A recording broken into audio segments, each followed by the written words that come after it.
And so knowing the sequence and getting someone else to tell you that it could be done differently is nice to know. Again, more decisions, more empowerment in terms of how can I get better. Some patients are told that there's no hope and that there's no further treatment. You may have a tumor that is deemed inoperable by one surgeon, and then you get a second opinion, and that surgeon tells you that it is operable. A lot of times that has to do with experience.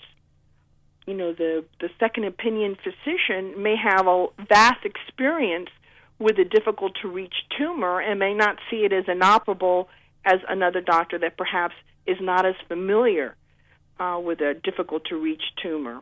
So if I came to you and I had one of those cancers that come to mind that's hard to treat or inoperable, would be like a brain tumor, and I send you my medical records, you would be able to pinpoint one of the most experienced medical teams in that area. Right, because I think the second opinion, you know, the main key is make sure that the person doing the second opinion is really experienced with that type of cancer. A subspecialist, someone that has a large volume of patients throughout their career, because that's when the second opinion really comes in handy for that doctor to say, yes, I've seen this was done, here was the outcome. You don't want to go to a generalist. Quite opposite, you want to really hone in on the specialist that has experience in treating that and has several options. You know, one of the things that we look at a lot in the Caribbean islands is pathology reports. Those become very important when you have cancer. If your tissue or blood work is sent to a lab that perhaps is not well versed in that particular type of cancer, there are pathology errors, and that report, you know, may not be as accurate as it could be. That's why it's important sometimes when you have cancer to make sure that the tissue is saved so that if you needed a second review, you don't have to go back for another biopsy. You can go back to that original tissue and send it to a new lab. Okay, that's important to know. It is. Does a person have to come to Miami for a second opinion? No. There's two ways you get second opinions. You can, you know, have a face-to-face with the specialist, but sometimes it's just not, you know, it's not feasible to travel. You have to work. There's costs involved.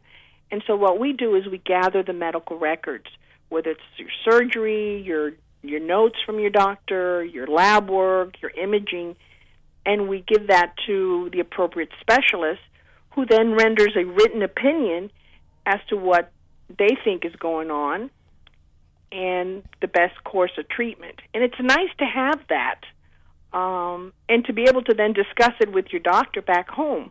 Yeah, I mean, in your experience, because you've been coming to Cayman for quite some time, Yes. and you've been dealing with, you know, patients coming to you, how are the local doctors feeling about this second opinion? Do they like it? Are they threatened by it? Or I find that most physicians have absolutely no problem with their patients getting a second opinion. Physicians who are experienced and are confident sometimes even welcome it. Second opinions is not something that is done in the shadows or behind anyone's back. Quite the opposite. The doctor here will many times ask the patient, is it okay if I talk to your doctor? Because the physician that treats you has the upper hand in that they know you. And that's not to be discounted. That's very important information. True. So the collaborative approach, where the physician that's doing the second review gets to ask questions, is very important. And I have found no problems at all with Caymanian physicians getting, you know, seeing that their patients are getting a second opinion. And many times we have to call the office, and we're the ones requesting the records, and they know why you're coming here.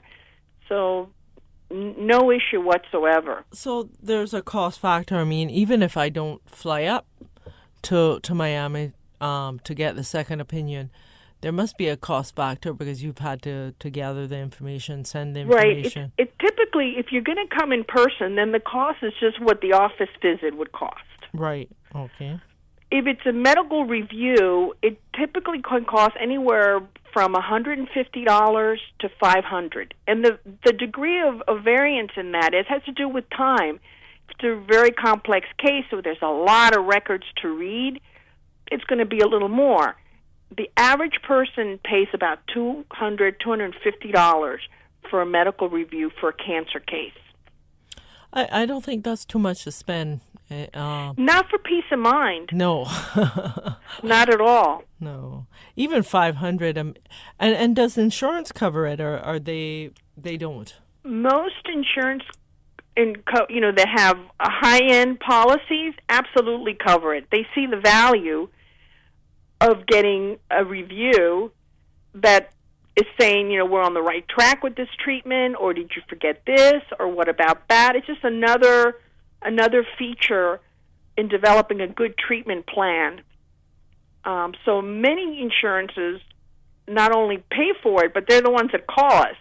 They'll say, we have this case, and we wondered if we could get a second review. So sometimes they're the ones that are even initiating it, their medical director, just to get a good feel if that person is getting the best treatment.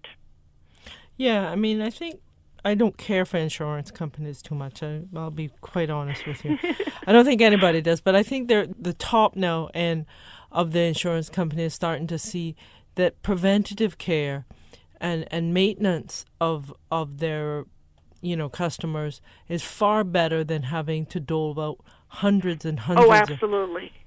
So if they can catch it early or they can prevent it, then I think that's why they're doing so many sponsorships for diabetes and different diseases. So I think they're finally catching on to what their customers wanted them to do in the first place. And inefficient treatment, for example, chemotherapy, the person gets 1 round, 2 rounds, and no change. They still either have a tumor or their tumor markers are identical to when they first started. That's a big signal that something is going on. Right. And that's costly chemotherapy. So that's a case where it's a win-win for everybody to look at what other options there may be. And sometimes it's just an adjustment of the chemotherapy regimen. We had a case not too long ago from Grand Cayman, and that was the case. The person got the same identical chemotherapy. It was not being effective. They came over. The doctor reviewed it, tweaked it, got a little more aggressive with the dosage, and it started to work. So it wasn't like a misdiagnosis. It was just not aggressive enough for that particular cancer.